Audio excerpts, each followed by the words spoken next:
Welcome to a special edition of Black Behind the Chair. Normally, you guys see us on Sundays, but M-Pad and I were chatting and decided we were going to just hop on and do a little special something today. So, again, I am Peppermint Petty. And I'm M-Pad. And we are two Black hairstylists who work on all textures of hair. In cosmetology school, we're taught not to talk about religion, politics, sex, and salaries, but this is what happens when Blackness meets the beauty industry. While you're here, please make sure to subscribe to our channel. We love respectful discourse. Definitely leave comments.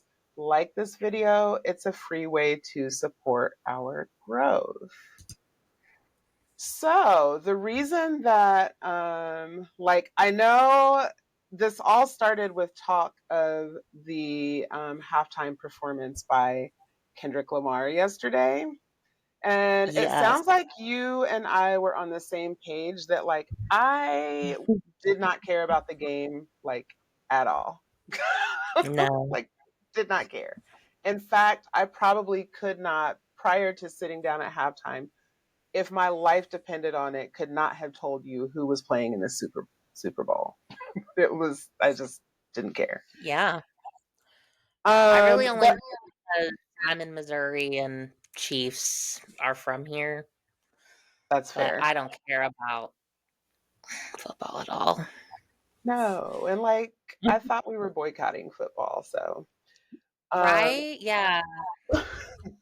But I was very excited about Kendrick Lamar doing the Super Bowl halftime because I'm a fan. I'm not a super fan. I'm very familiar with a lot of his music, but I'm also Mhm. unfamiliar with a lot of his music. But the music that I do know, I really, really love, and I'm just kind of a Yeah. lazy music listener. So I really need to go back and listen to more of his music because everything that I listen to, I love. So we're I coming feel the same. of 2024 with of course, the infamous battle between him and Drake. And then he recently won 5 Grammys for his performance of Not Like Us. And so then there was all this conversation around whether or not he was going to perform Not Like Us at halftime because, of course, Drake did the most just light skin thing ever, for lack of a better description, and sued like everybody trying to prevent Kendrick from performing. What were your leading into it, while you were watching it, afterwards? Did you just have any immediate thoughts? I just I thought right off the bat, it was an amazing performance. The visuals were great. I liked all the songs that he picked. And um all the stars, I love that song. It's just such an amazing song, and so much nostalgia because I remember being in the movie theater watching Black Panther, and when it ended and that song plays, I feel like, that's just such a moment of Black joy. Yeah. And when I went to that movie, it was a special event anyways because it was for the culture.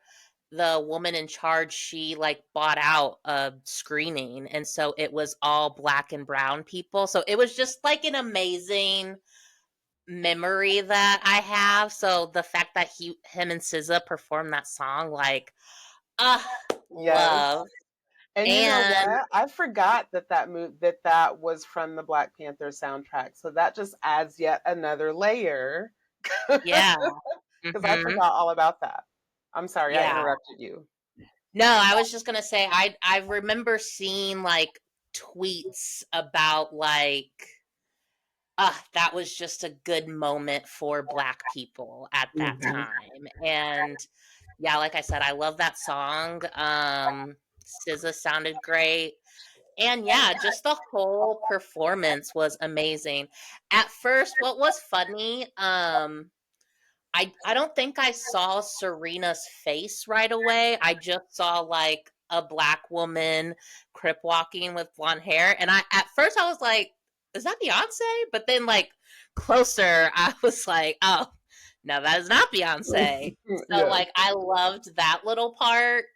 Um, and if you know like the history between like Serena and Drake, anyways, like chef's Yes. kiss. Yes. Yes.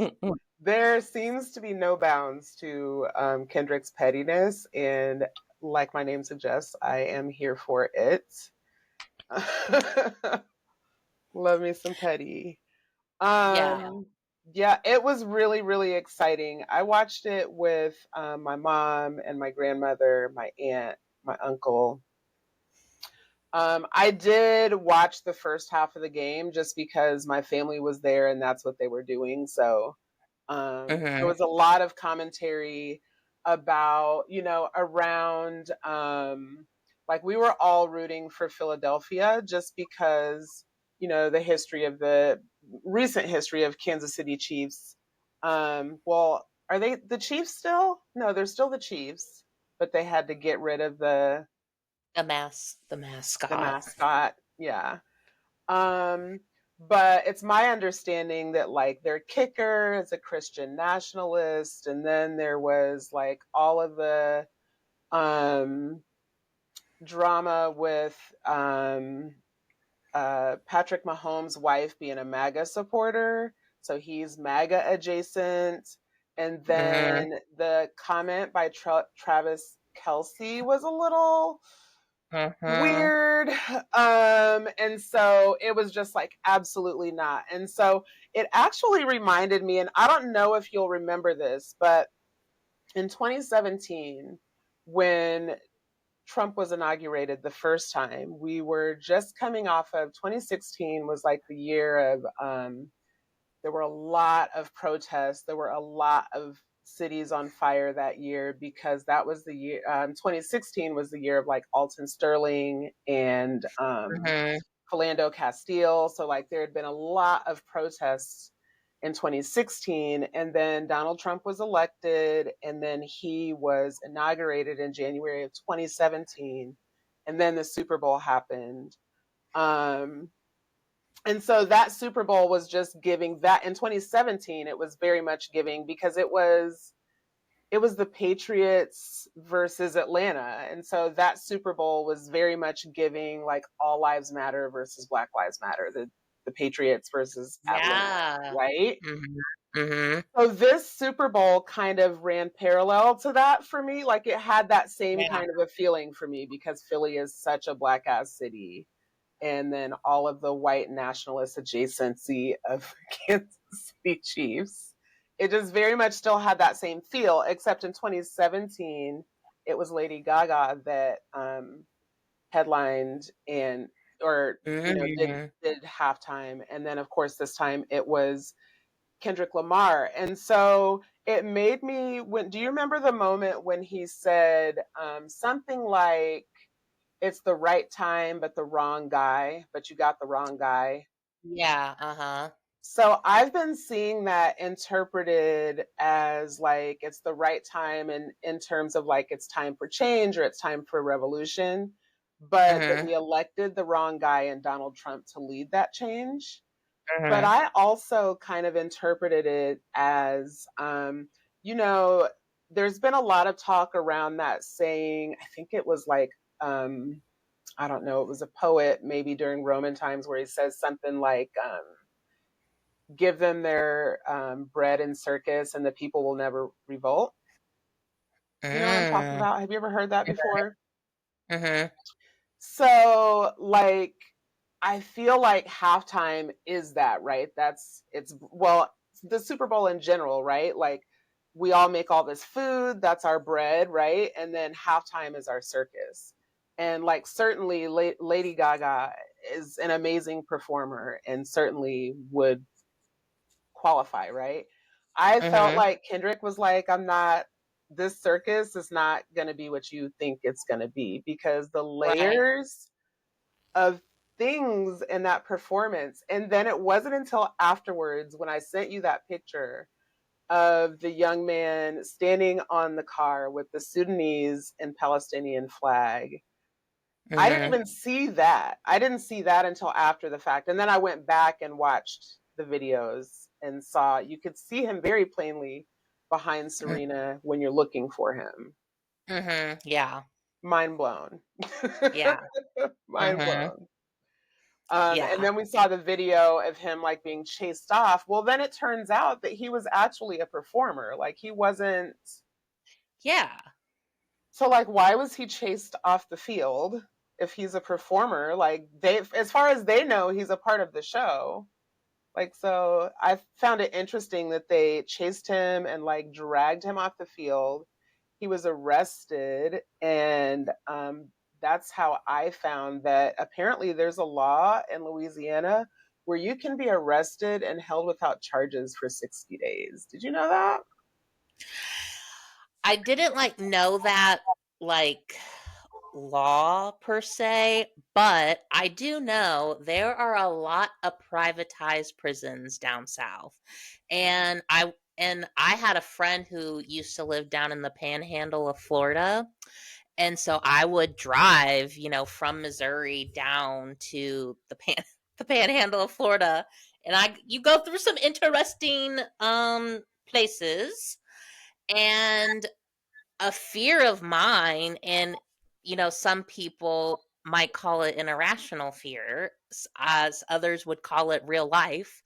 One of my fears was like, what if I get pulled over by some racist cop, and yeah, they charge me for like something basic or petty, and yeah, I don't have, like, I'm stuck in a private prison or jail or wherever for X amount of days because the laws and rules and regulation are seeping in racism.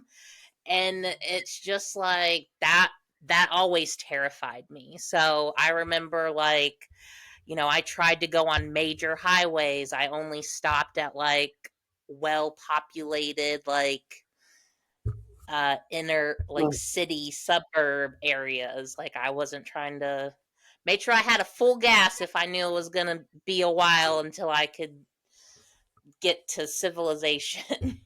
Yeah, no, for real. And I mean, because at the end of the day, laws are only as good as like the people enforcing them. As we can plainly see right now, the Mhm. literal president of the United States, well, depending on who you think is president right now.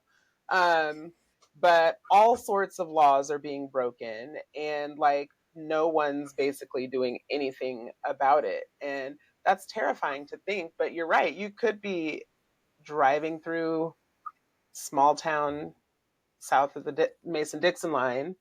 And I mean, if they don't give you your one phone call, you know, like, yeah, Literally. yeah, that's It's terrifying. so terrifying. Yeah. And I mean, there are numbers of stories of, like, that's if you live, right? Like, there are multiple stories of people not living. I forget where that one, oh, he was the black man that, like, his family reported him missing. The police were like, we have no idea. And turns out, like, Mm, one of the police officers ran him over and they just like buried him in the back of the jail.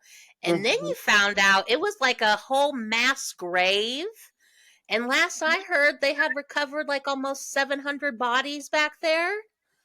Like, and you're going to tell me my fear is irrational? Yeah, yeah, crazy, crazy, crazy. And I mean, even like, there's so many stories like Sandra Bland's where people are arrested and just mysteriously die. And Right. because she's in jail, she's automatically assumed, even though we're supposed to have the presumption of innocence, automatically approved, or automatically assumed guilty, especially being black and a sassy black woman at that. Yeah. which I have a mouth on me. Me too. Me too. My husband and I argue, debate, fiercely debate quite often because same with the mouth. And, he's like, well, your job is just to get home safely.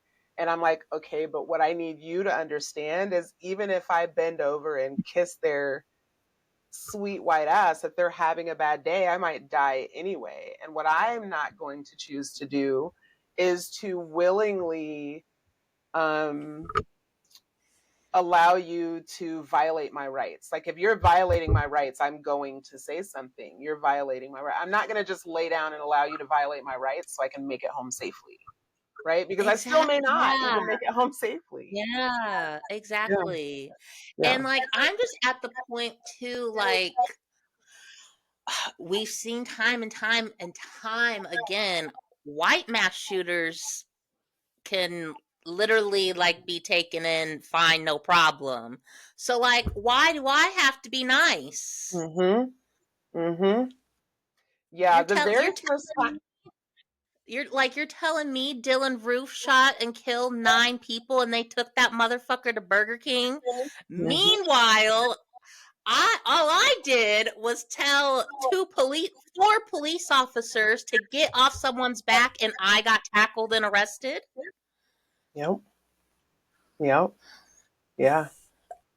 Yeah. That's crazy. No, truly. The first time I ever went viral, I don't even remember what year it was, but it scared me. And so I've been very careful up to this point, up to the point of you and I getting online and talking. Um, I've been very careful because it was scary to go viral. People reach out, like people say, okay, it was scary to go viral. Yeah. But what it was is I was living in Indianapolis at the time, and this white guy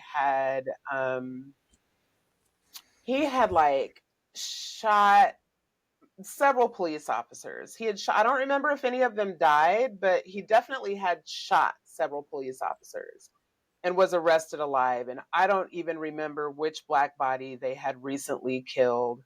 And so I was just like enraged is like such an understatement, but I was just so upset because they'd arrested him alive. And then when they're showing the news stories, they're like showing him as like some Boy Scout. And like I found pictures of him on his Instagram, like holding up guns and like really suspicious looking tattoos. And like, so I posted those pictures and said Mhm. whatever I said, and that post went viral. But yeah, it like you said, it's you can just be like, hey, I'm watching you. Stop abusing Yeah. that person, and you could literally die. But white men can actively shoot at police officers, and it's weird how they just never fear for their lives. So weird when Crazy. someone's actively trying to take your life. Crazy how that works. So weird. Um, Go ahead. Were you about to say something?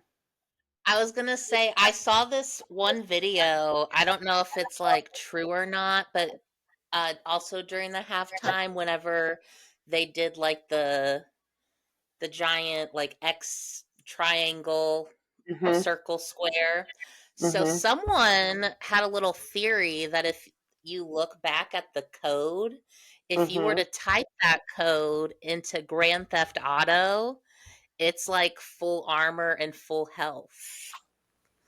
Interesting. Yeah. Interesting. Interesting. I loved to. So I've heard also about that. I've seen where it's a game controller, but I've also seen where it's potentially Squid Game coded.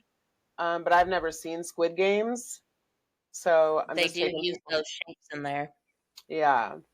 I did love, like, I think I actually screamed when Samuel L. Jackson came on the screen and played Uncle Sam. And it felt very much like a reprisal of his role of Steven in Django. Um, Mhm. just, being the person that's like corralling the slaves and making sure that you're behaving. Right. So I loved that. And then the things that he was saying, like when he deducted one life because they were being unruly and ghetto. Mm, And then, he was approving when things were calm. So I just loved it. And I'm excited to see everyone's, like, of course there'll be all kinds of think pieces and dissertations. But Kendrick Lamar is a Pulitzer Prize winner. Like, he's not a stranger to subtext. So I know that there's plenty right. to be dug out. Just super excited about it. And I'm also like, well, I guess it just shows how much certain people don't pay attention to the underlining messages of certain artists because, like, I remember his Grammy performance, and I mean, that was also pretty powerful. Him performing in a jumpsuit and handcuffs and like having the jail up there and apparently that went over a lot of people's heads. Um, but like, yeah, it's so funny that people are already having these like, well, I think next time we should have a country singer. And it's like, do y'all not know who Kendrick Lamar was? Like, why Yeah. are we shocked that it was a black performance? Hello, he is a black man. Well, and they are clear, like, it can't be Beyonce. Like, they want to say it needs to be a Right. white country singer. Like, it can't Yeah. be Even Beyonce. though even though you guys had the inauguration, you also want halftime during Black History Month. Like, Yeah. shut up. Yeah. Ugh. Well, and to me, what that says is like, oh, so you do know about the importance of inclusion. You just don't want it to include anyone but white people. Got it. Literally. Well, and that's why I made my statement like being for black liberation and like pro black does not mean anti white. And they think that because anti or pro white and white power always means anti everything else. Yeah, it And relies it's on the subjugation of other. yeah, yeah. And it's just so like I don't know how you can't see that or understand it. Literally. Like you're dumb. You're dumb. Literally. And like, I don't even know. I don't even know. Like, it's willfully ignorant at this point. Like, you're not even trying to know or You're understand. not even You just trying. not even trying. For sure. Ugh, So back to Travis Kelce for a moment and that statement that he made, and where Taylor Swift was very pro Kamala. She did the whole magazine layout where she was the cat lady, the single cat lady, when they referred to um, whoever it was it Vance that referred to Kamala voters as like single cat women. Um, right. and I'm just curious if you have any thoughts around, because around, like, what do you think about cuddling up next to someone that may potentially be a Trump supporter? That's so ridiculous. Like I've never really cared for Taylor Swift and I've gotten a lot of feedback on that, but I don't care. Also, and it's not, I mean, yes, it does have to do with that because keep in mind, Travis Kelsey isn't like him saying that. Like, she also dated Matt Healy, who went on podcast and said racial slurs about Ice Spice. That's why Taylor Swift is like doing this whole like, see, me and Ice Spice are cool. No, you're not. Because your man went on this podcast and called her racial slurs, and then you didn't get involved until some of your fans were like, hey girl, did you hear your man on this podcast? Like, You gonna say something? And what did she do?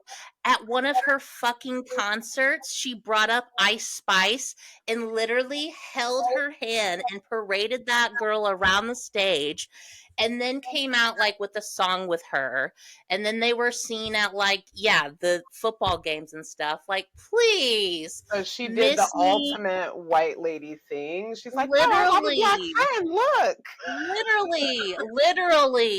literally. Wow. Wow. And I personally don't think that like Taylor is this great music artist either. So like I've never gotten a fascination with her. And I know like she went through a really fucked up situation with her label, like that sucks. And like cool that she was able to get out of it. I was just having this conversation with the guest the other day because he was like, I like her and blah, blah, blah. And I was like, yeah, that's fine. Like, you can like her. I'm not going to like hate on you because you like bad music, but I he was talking about like, well, she overcame her toxic label and blah blah blah. And I was like, again, great that she did that for herself. Is she helping other artists break out of like toxic labels? Is she recruiting new artists through her production or whatever she does? Like, what is she doing to give back to the music community? Yeah. Like, you know what I mean? Yeah. And then, I'll give her credit that she writes all of her own music, but I can also tell she writes her own music.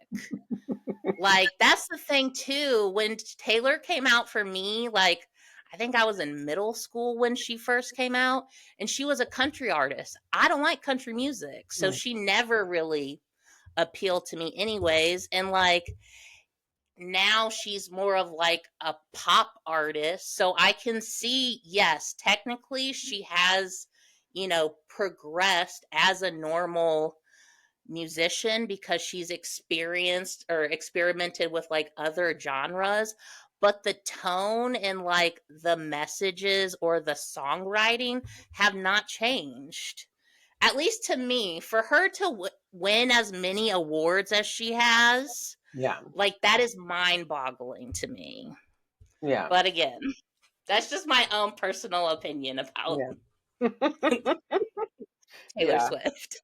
I mean, I think I'm a little old to be a Taylor Swift fan. You know what I mean? So I just always chalked it up to like, I can't relate. You know what I mean? Because Mhm. it's more for younger people.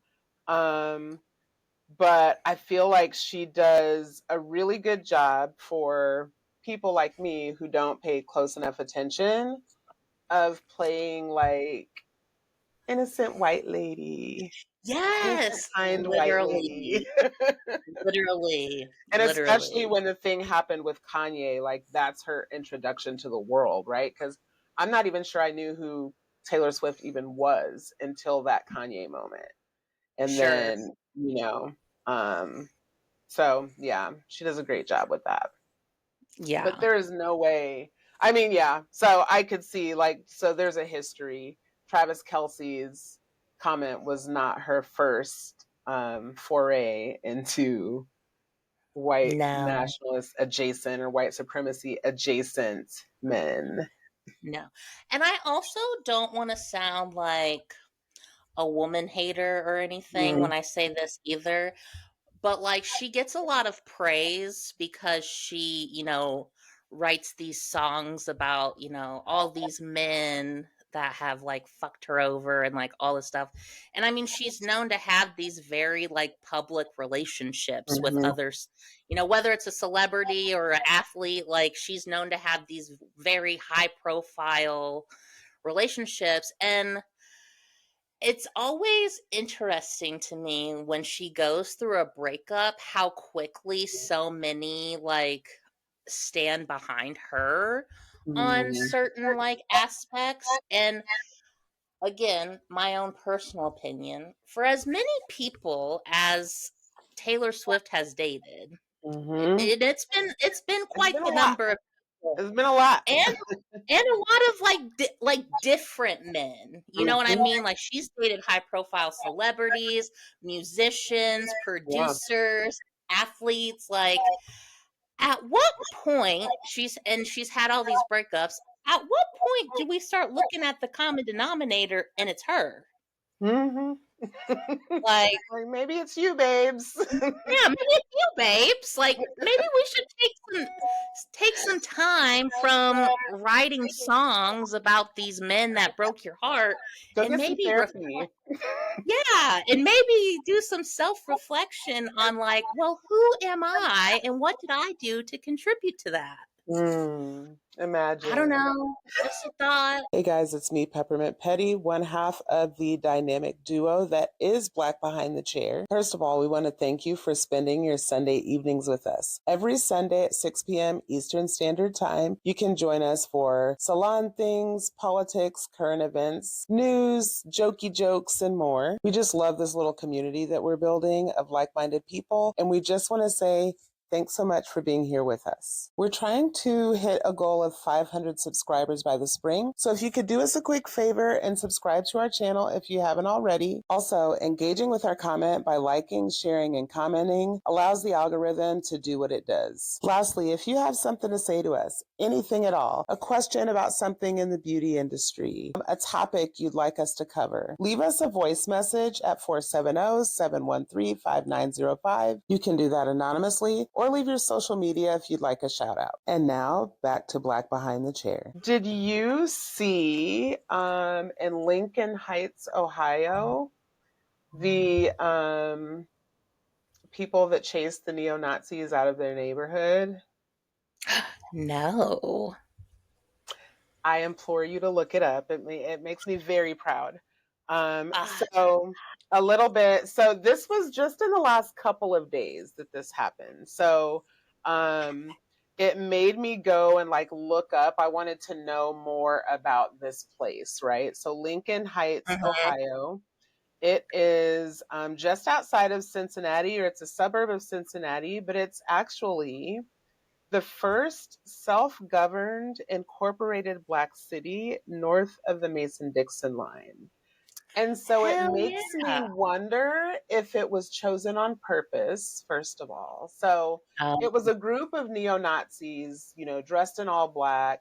And they're like, on the videos, they've got these neo-Nazi flags, and they're like, it looks like they're trying to hang them up, like maybe on an overpass on a highway. And mhm. word got out, and it was like 100 people from the neighborhood just went over there and was like, absolutely not. Absolutely not. And so now, so the town is a little less than, oh, a little kitty. The town is a little less than 1 square mile. Oh, that is a beautiful baby. Hi, beautiful kitty. Thank you, And Roman. very, very, very, very handsome. So the town is less than a square mile around, but I think, and especially given its history, that it's the perfect place to see like a microcosm of what's been done systemically across the entire United States. So, as an example, first of all, if you go and look at Lincoln Heights on a map, look at how Mhm, the lines are drawn. There's a literal like scoop out of the middle of the city where all of the like businesses and industry and like everywhere where their tax money would come from, they scooped that mhm. out and moved it over into the neighboring community called Evandale, I think is what it's called. But also so the town's existed for going on 78 years now. And in that 78 years, for the entire 78 years, Cincinnati police have operated a gun range on the north edge of the city that is adjacent to both a public housing project and a playground. So um, first of all, it's Cincinnati Police Department, FBI, DEA, ATF, U.S. Marshals, Evandale Police, there's SWAT training. There's over 38,000 hours of gun training time happening at this facility right next to a freaking playground. Okay, so children are going outside playing right next to this facility where there's gunshots going off all day, every day. People live in homes right next to this facility where there's gunshots. So I mean, if you just think about the level of like sonic toxicity. That's literally like psychological warfare. Absolutely. Absolutely. This has been going on for over 70 years. Plus, like, can you imagine what that does to your property value? Like, I don't want to buy a Right. home on purpose where there's No. gunshots going off all the time. So yeah. So I was just really proud of the community for doing exactly what they should have done, which was come together, and they showed up armed, as is their Second Amendment right, Mhm. to defend their homes. So Hell it's yeah, as they should. very, very cool. So when you get a moment, everyone, first of all, I would highly recommend looking up Lincoln Heights. Nikki Giovanni, who we just talked about several episodes ago, she just passed away, the poet, Mhm. activist, educator. She graduated from Lincoln Heights High School. So I thought that was pretty Wow. incredible. Uh, Yeah. yeah. So I just wanted to draw attention to that. And I know we're getting together on Sunday. And I didn't want to wait to talk about that because by then it'll be, over a week old. And so I wanted to Mhm. go ahead and get eyes on it now. That's all I Love. got. Did you have anything for me? I was gonna say I meant to bring it up during the the The Super Super Bowl? Bowl talk. Hmm. I saw that Philadelphia Eagles quarterback Jalen Hurts has made history by being the only player in the NFL to be represented by all women's management team. That's amazing. Oh, I didn't know that. That's amazing. And also, I forgot to mention that assistant coach Autumn Lockwood is also the first Black woman to coach in a Super Bowl and to win. Yes, I did see that. Um, Hell so yeah. yeah, happy Black History Month. Like that black ass city with that black ass quarterback and his black ass fiance and his black ass team and their black ass woman coach Mhm, during Black History mhm. Month. Come on now. I love it. And I love to see it it. looks like at least 3 of the women on his management team, it looks like maybe 2 or all 3 are Black. That's amazing. So, Love to see it. Love to see it. yes. Awesome. Mm-mm-mm. All right. Well, why don't you go ahead and read us out of our little special edition here? That's a wrap, but the movement marches on. Black Behind the Chair isn't just a show, it's a statement. We're M-Pad and Peppermint Petty. challenging you to be your most authentic, unfiltered self, both in the salon and beyond. Keep shaking the table and breaking the mold. Until next time, power to the curl. Cheers. Cheers.